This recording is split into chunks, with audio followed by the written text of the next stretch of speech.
So you might be wondering, where did you come up with this few framework that you always talk about?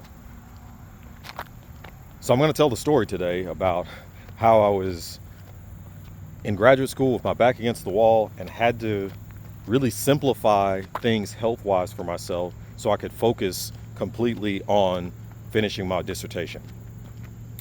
On this channel, we talk about what I call the few framework.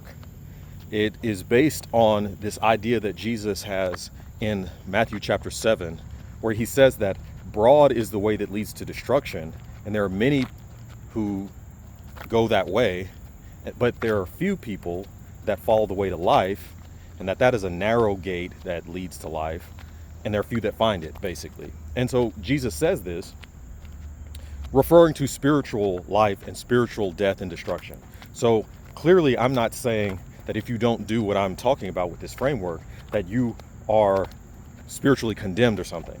What I'm saying is that the concept of many people doing the wrong thing or doing the thing that leads to death and destruction, and few people doing the thing that leads to life and health, that actually is true in the physical world as well. And so when you think about God's truths, they are true on several different levels. And so the few framework is something that I look at and say, hey, few people really do this. And yet if they were to do this, they would find better life and improved health.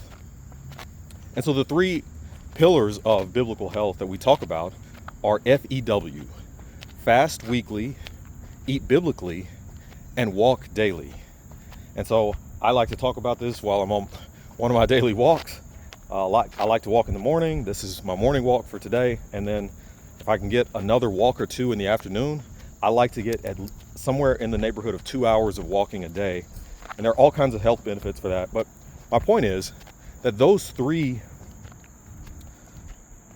pillars of biblical health, I really came across those when I was in the final, I just walked through a spider web, I think. When I was in the final semester of my PhD program. So I have a PhD in mechanical engineering, so I'm not like a health, I don't know this stuff about health and Bible and stuff like that based on my training. I'm a robotics engineer, but I've learned these things over time. And when I was finishing up my mechanical engineering degree, what happened was I had been in the program, the PhD program, for 10 years. And I was coming to the end. Based on the student handbook for the graduate school, you have to finish within 10 years or they kick you out of the program. And there had been distractions. COVID came in the middle of all of this. And for various reasons, I just had not finished up in 10 years. And so I get an email from my professor saying, you've got to finish by this fall semester, or you would have to start over, you would have to do something else. And so that was something that made me go, whoa, hold on.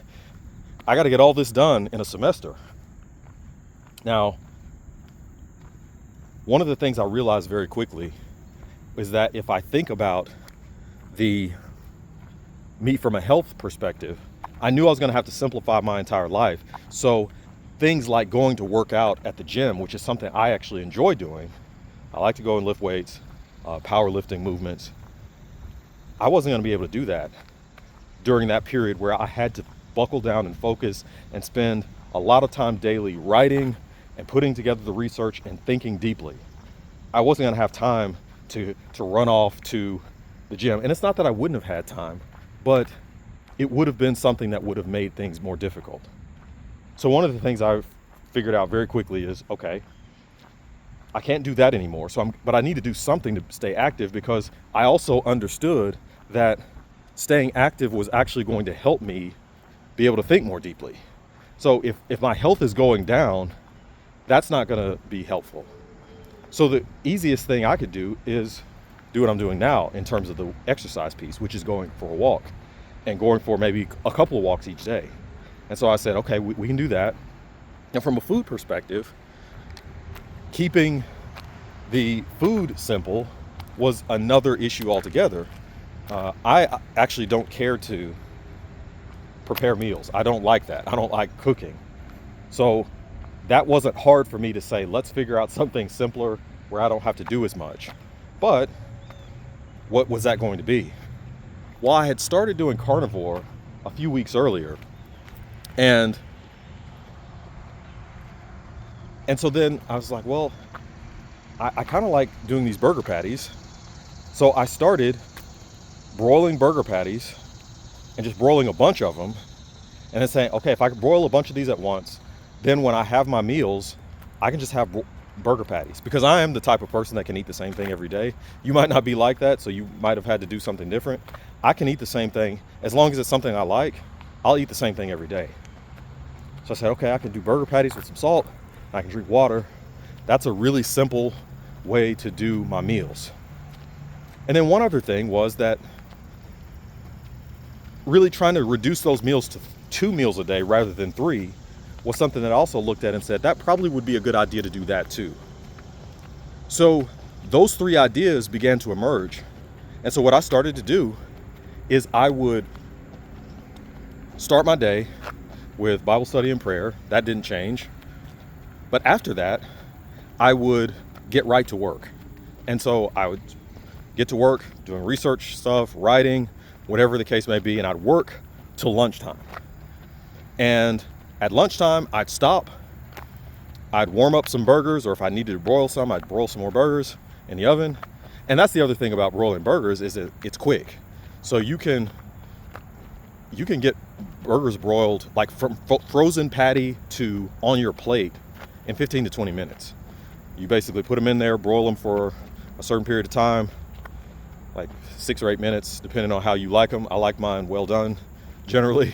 And so 6 or 8 minutes, flip them, another 4 to 6 minutes, something like that, and you got burgers. And so that's really quick. And then if you already have some, you can just pop them in the microwave for a couple minutes, and now you've got your food. So that's what I would do for lunch and for dinner, is I would have burgers and I drink water, which is that's easy. And so I was doing that for lunch, and then after I'd eat lunch, I'd go for a walk, 45 minutes to an hour. Now again, you might be saying, well, did you say you wouldn't have enough time to do exercise? But that's the thing with walking, unlike going to the gym where I'm going to have a podcast in my ears, or I'm going to be listening to something to kind of drown out the music in the gym, and just even the travel to the gym and the travel back and all of that, I didn't have that with walking.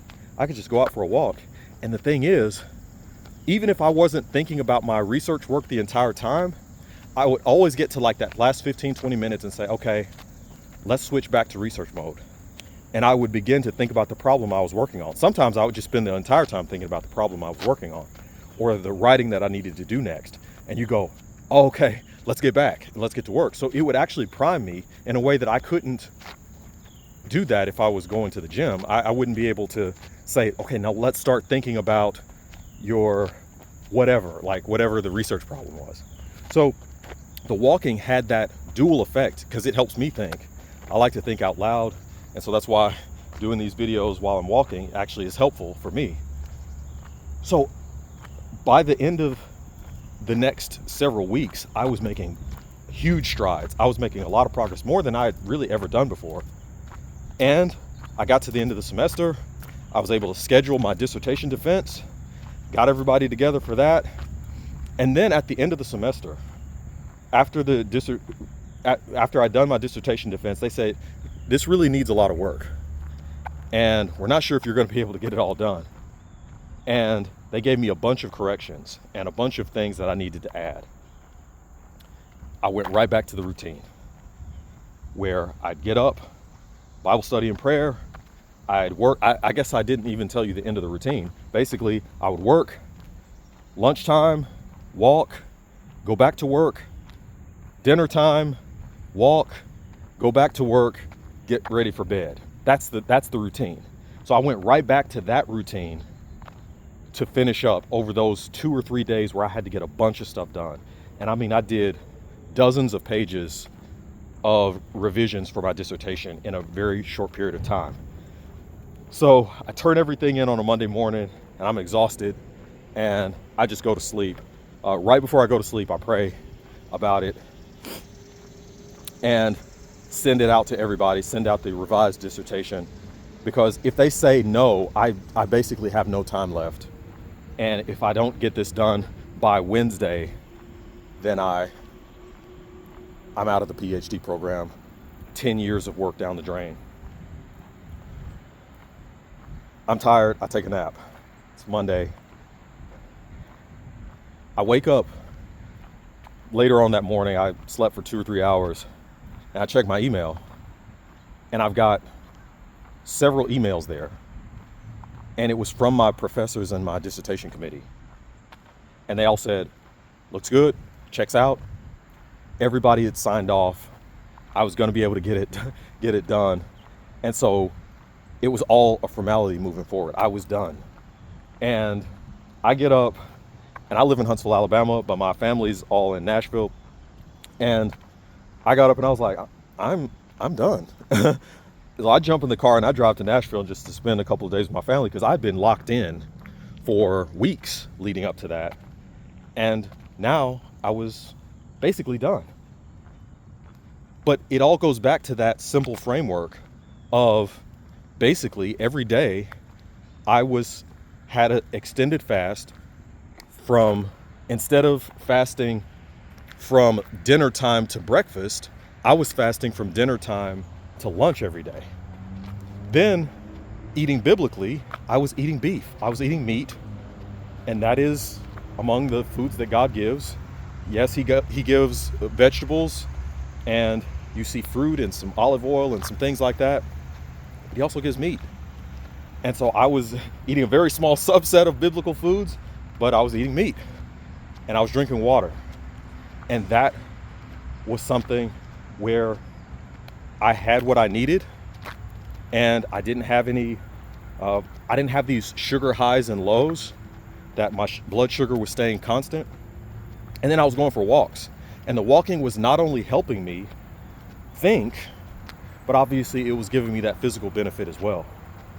And so on this channel, we talk about the FEW framework because it's something I've seen work for me. And I'm going to talk about on another video the current goal that I have from a physical perspective. It's a pretty big goal that I have moving forward, but we'll talk about that on another video. But just to recap, fast weekly, eat biblically, and walk daily. If you'll do that, and in my case, I was basically every day going on an extended, not a 36-hour fast or anything, but I was going for a period of time that was longer than the customary dinner to breakfast fast. It was going longer, and you were doing that every day.